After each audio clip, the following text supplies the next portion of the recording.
ಯೇಸು ನೆಲದ ಮೇಲೆ ಏನ್ ಬರೆದ್ರು? ಯೋಹಾನ ಬರೆದ ಸುವಾರ್ತೆ 8ನೇ ಅಧ್ಯಾಯದಲ್ಲಿ 1-10 ವಾಕ್ಯಗಳನ್ನ ನೋಡುವಾಗ, ಯೇಸು ಹತ್ರ ಒಂದು ವ್ಯಭಿಚಾರಿ ಸ್ತ್ರೀಯನ್ನು ಫರಿಸಾಯಿ ಸದುಕಾಯಿಗಳು ಹಿಡ್ಕೊಂಡು ಬಂದಾಗ ಯೇಸು ಏನು ಮಾತನಾಡದೆ ಆತನು ನೆಲದ ಮೇಲೆ ತನ್ನ ಬೆರಳುಗಳಿಂದ ಬರೆದರು. ಇವತ್ತಿನ ಪ್ರಶ್ನೆ, ಯೇಸು ನೆಲದ ಮೇಲೆ ಏನ್ ಬರೆದ್ರು? ನೋಡಿ, ನನ್ನ ಪ್ರೀತಿಯ ದೇವ ಜನರೇ, ಈ ವಿಡಿಯೋನ ವಾಚ್ ಮಾಡ್ತಿರುವಂಥ ನಿಮಗೆ ನಾನು ನಿಮ್ಮಲ್ಲಿ ಕೇಳ್ಕೊಳ್ಳೋದು ಒಂದೇನೆಂದರೆ, ಇಂಥ ಪ್ರಶ್ನೆಗಳಿಗೆ ಉತ್ತರ ಕ್ರೈಸ್ತ ಜೀವಿತದಲ್ಲಿ ಬೇಕು. ಸೇವಕರುಗಳಿಗೆ ಇಂಥ ಪ್ರಶ್ನೆಗಳಿಗೆ ಉತ್ತರ ಬೇಕು. ಯಾಕೆಂದರೆ ಸಭೆಗಳಲ್ಲಿ ಅನೇಕರು ಈ ಪ್ರಶ್ನೆಗಳನ್ನ ನಮ್ಮನ್ನು ಕೇಳುವಾಗ ಅದಕ್ಕೆ ತಕ್ಕ ಉತ್ತರವನ್ನು ಕೊಡೋದಕ್ಕೆ ಪಾಸ್ಟರ್ಸ್ಗಳು, ಸೇವಕರುಗಳು, ಲೀಡರ್ಸ್ಗಳು, ಡೀಕೆನ್ಸ್ಗಳು ಹಾಗೂ ಪ್ರತಿಯೊಬ್ಬ ವಿಶ್ವಾಸಿಗಳಿಗೂ ಇಂಥ ಪ್ರಶ್ನೆಗಳಿಗೆ ಉತ್ತರ ಬೇಕು. ಕಮಾನ್, ಇವತ್ತಿನ ಈ ಒಂದು ಪ್ರಶ್ನೆ ಬೈಬಲ್ ಸ್ಟಡಿಯಲ್ಲಿ ನಾವು ಯೇಸು ನೆಲದ ಮೇಲೆ ತನ್ನ ಬೆರಳುಗಳಿಂದ ಏನು ಬರೆದರು ಎಂಬುದಾಗಿ ನಾವು ನೋಡೋಣಂತೆ. ಮುಖ್ಯವಾಗಿ ಫರಿಸಾಯರು ಸದುಕಾಯಿಗಳು ಯೇಸು ಹತ್ರ ವ್ಯಭಿಚಾರಿ ಸ್ತ್ರೀಯನ್ನು ಇಟ್ಕೊಂಬಂದಂಥ ಉದ್ದೇಶವೇನು ಅಂದರೆ, ಯೇಸುವನ್ನು ಶೋಧಿಸಬೇಕು, ಯೇಸುವನ್ನು ಹೇಗಾದರೂ ತಪ್ಪಿನಲ್ಲಿ ಸಿಲುಕಿಸಬೇಕೆಂಬುದಾಗಿ ಯೋಚಿಸಿ ಆ ಸ್ತ್ರೀಯನ್ನು ಯೇಸುವಿನ ಬಳಿಗೆ ಹಿಡಿದುಕೊಂಡು ಬಂದರು. ಎರಡು ಉದ್ದೇಶ. ಆ ಫರಿಸಾಯಿ ಸದುಕಾಯಿಗಳಿಗೆ ಎರಡು ಉದ್ದೇಶ. ಒಂದು, ಆತನು ಮೋಶೆಯ ಧರ್ಮಶಾಸ್ತ್ರದ ಪ್ರಕಾರ ವ್ಯಭಿಚಾರದಲ್ಲಿ ಸಿಕ್ಕಿಬಿದ್ದಂಥ ಒಂದು ಸ್ತ್ರೀಯನ್ನು ಕಲ್ಲೆಸೆದು ಕೊಲ್ಲಬೇಕೆನ್ನುವಂಥ ಮೋಶೆಯ ಧರ್ಮಶಾಸ್ತ್ರವನ್ನು ಯೇಸು ನೆರವೇರಿಸ್ತಾರಾ ಇಲ್ಲ ಬಿಟ್ಟು ಬಿಡುತ್ತಾರಾ? ಯೇಸು ಒಂದು ವೇಳೆ ಅದನ್ನು ನೆರವೇರಿಸಿದರೆ ಇನ್ನೊಂದು ಅಪಾಯ ಅಥವಾ ಇನ್ನೊಂದು ವಿಷಯಕ್ಕೆ ಯೇಸುವನ್ನು ಸಿಲುಕಿಸಬಹುದು. ಯೇಸು ಒಂದು ವೇಳೆ ಆಕೆಯನ್ನು ಬಿಟ್ಟುಬಿಟ್ಟರೆ ಇನ್ನೊಂದು ವಿಷಯದಲ್ಲಿ ಯೇಸುವನ್ನು ಸಿಲುಕಿಸಬೇಕೆಂಬುದಾಗಿ ತಮ್ಮ ಮನಸ್ಸಿನಲ್ಲಿ ಕುಯುಕ್ತಿ ಬುದ್ಧಿಯಿಂದ ಆ ಫರಿಸಾಯಿ ಸದುಕಾಯಿಗಳು ಯೇಸು ಹತ್ತಿರ ಆ ವ್ಯಭಿಚಾರಿ ಸ್ತ್ರೀಯನ್ನು ಕರೆದುಕೊಂಡು ಬಂದರು. ಬನ್ನಿ ಈ ಪ್ರಶ್ನೆಗೆ ಉತ್ತರ ಹುಡುಕೋಣ. ಯೇಸು ಹತ್ರ ಕರ್ಕೊಂಡ್ಬಂದಂಥ ಫರಿಸಾಯಿ ಸದುಕಾಯಿಗಳಿಗೆ ಎರಡು ಕುಯುಕ್ತಿಯಾದಂಥ ಉದ್ದೇಶಗಳಿತ್ತು. ಒಂದು ವೇಳೆ ಯೇಸು ಆ ಸ್ತ್ರೀಯನ್ನು ನೋಡಿ ಮೋಶೆಯ ಧರ್ಮಶಾಸ್ತ್ರದ ಪ್ರಕಾರ ಕಲ್ಲೊಡೆದು ಕೊಲ್ಲಿರಿ ಅಂತ ಹೇಳಿದರೆ, ಆ ದಿನಗಳಲ್ಲಿ ಯೇಸು ಜೀವಿಸಿದಂತಹ ದಿನಗಳಲ್ಲಿ ರೋಮ ಸಾಮ್ರಾಜ್ಯವು ಯಹೂದ್ಯರನ್ನು ಆಳುತ್ತಾ ಇದ್ದರು. ಸೊ ರೋಮ ಸಾಮ್ರಾಜ್ಯದ ಶತಾಧಿಪತಿಯಾದಂಥ ಅರಸನಿಗೆ ಮಾತ್ರ ಅಧಿಕಾರವಿತ್ತು ಯಹೂದ್ಯರನ್ನು ಕೊಲ್ಲುವಂಥ ಅಧಿಕಾರ. ಯಹೂದ್ಯರನ್ನು ಕೊಲ್ಲುವಂಥ ಅಧಿಕಾರ ರೋಮ ಸಾಮ್ರಾಜ್ಯ ಆ ದಿನ ಯಹೂದ್ಯರಿಗೆ ಕೊಟ್ಟಿರಲಿಲ್ಲ.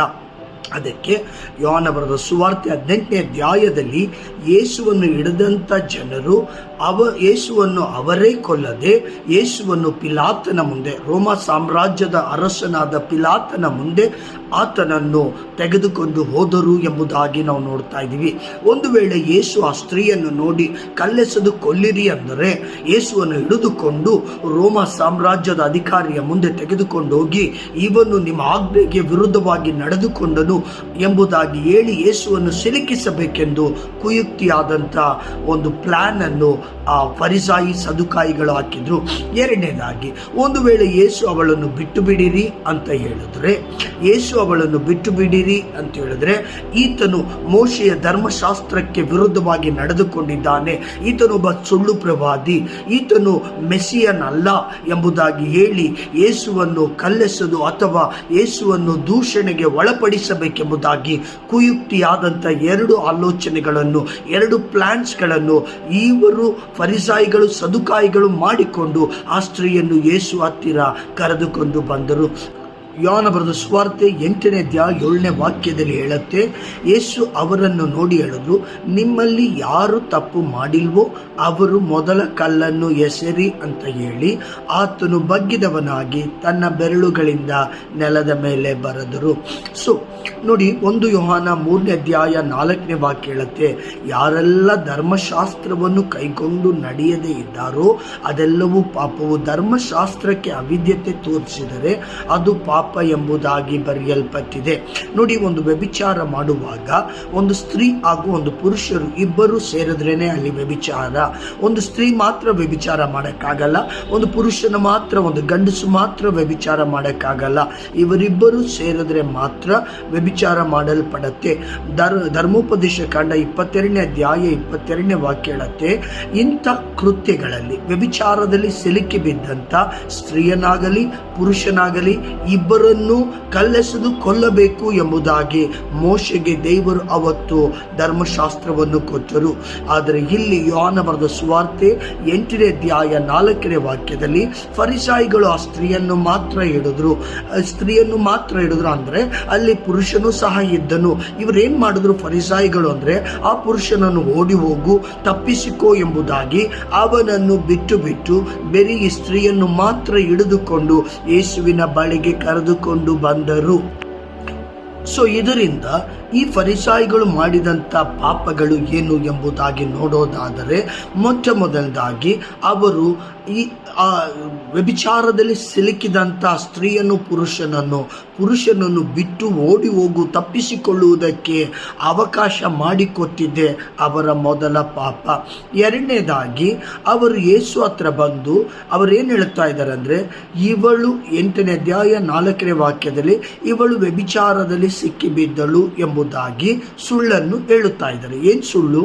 ಅವನನ್ನು ಬಿಟ್ಬಿಟ್ರು ಅಂದರೆ ಯೇಸು ಹತ್ರ ಬಂದು ಹೇಳ್ತಾ ಇರೋದೇನೆಂದ್ರೆ, ಇವಳು ಮಾತ್ರ ನಮಗೆ ಸಿಕ್ಕಿದ್ಲು, ಅವನು ಓಡಿ ಹೋದನು, ಅವನು ಇರಲಿಲ್ಲ ಅಲ್ಲಿ ಎಂಬುದಾಗಿ ಯೇಸು ಹತ್ರ ಬಂದು ಎರಡನೇ ಪಾಪವನ್ನು, ಸುಳ್ಳನ್ನು ಅವರು ಹೇಳಿದರು. ನೋಡಿ ಪ್ರೀತಿಯ ದೇವ ಜನರೇ, ಯಾವುದಾದ್ರೂ ನೆಲದ ಮೇಲೆ ನಾವು ಬರಿಬೇಕಾದ್ರೆ ನಾವು ಯಾವ ರೀತಿ ಬರಿತೀವಿ ಅಂದರೆ, ಒಂದು ಕಲ್ಲನ್ನಾಗಲಿ ಒಂದು ಕಟ್ಟಿಗೆನಾಗಲಿ ತೆಗೆದುಕೊಂಡು ನೆಲದ ಮೇಲೆ ಬರಿತೀವಿ.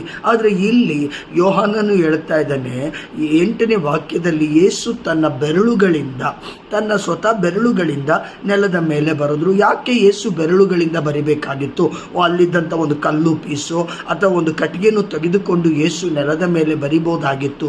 ಯಾಕೆ ತನ್ನ ಬೆರಳುಗಳಿಂದಲೇ ಬರೆದರು ಎಂಬುದಾಗಿ ನೋಡೋದಾದರೆ, ವಿಮೋಚನೆ ಕಾಂಡ 31ನೇ ಅಧ್ಯಾಯ 18ನೇ ವಾಕ್ಯದಲ್ಲಿ ಮೋಶೆಗೆ ದೇವರು ಧರ್ಮಶಾಸ್ತ್ರವನ್ನು 10 ಆಜ್ಞೆಯ ಕಟ್ಟಳೆಗಳನ್ನು ಕೊಡುವಾಗ ತನ್ನ ಬೆರಳುಗಳಿಂದ ಬರೆದರು.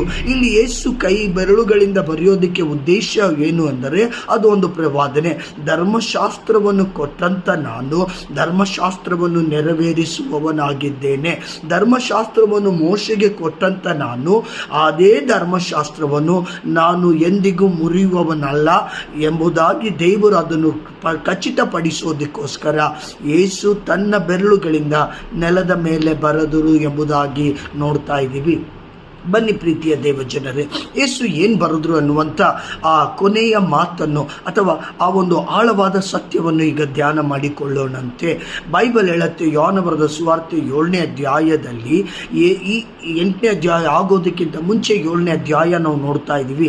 ಈ 7ನೇ ಅಧ್ಯಾಯದಲ್ಲಿ ಯೇಸು ಒಂದು ಸಭಾಮಂದಿರಕ್ಕೆ ಬಂದು ಗಟ್ಟಿಯಾಗಿ ಕೂಗಿ ಏನು ಹೇಳ್ತಾ ಇದ್ದಾರೆ, ಇಗೋ ನಾನೇ ಜೀವ ಕೊಡುವ ಜಲವು, ನನ್ನನ್ನು ನಂಬುವವನ ಹೊಟ್ಟೆ ಒಳಗಿಂದ ಜೀವ ನದಿಗಳು ಅರಿಯುವಂಥದ್ದಾಗಿದೆ ಎಂಬುದಾಗಿ.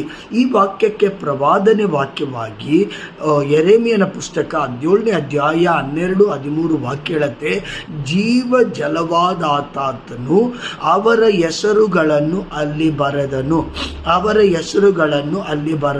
ಎಂಬುದಾಗಿ. ನೋಡಿ, ಯೋಹಾನ ಬರೆದ ಸುವಾರ್ತೆ 7ನೇ ಅಧ್ಯಾಯ 37ನೇ ವಾಕ್ಯಕ್ಕೂ ಯೆರೆಮೀಯ 17ನೇ ಅಧ್ಯಾಯ 12, 13ನೇ ವಾಕ್ಯಕ್ಕೂ ಒಂದು ಕನೆಕ್ಷನ್ ಇದೆ, ಒಂದು ಲಿಂಕ್ ಇದೆ.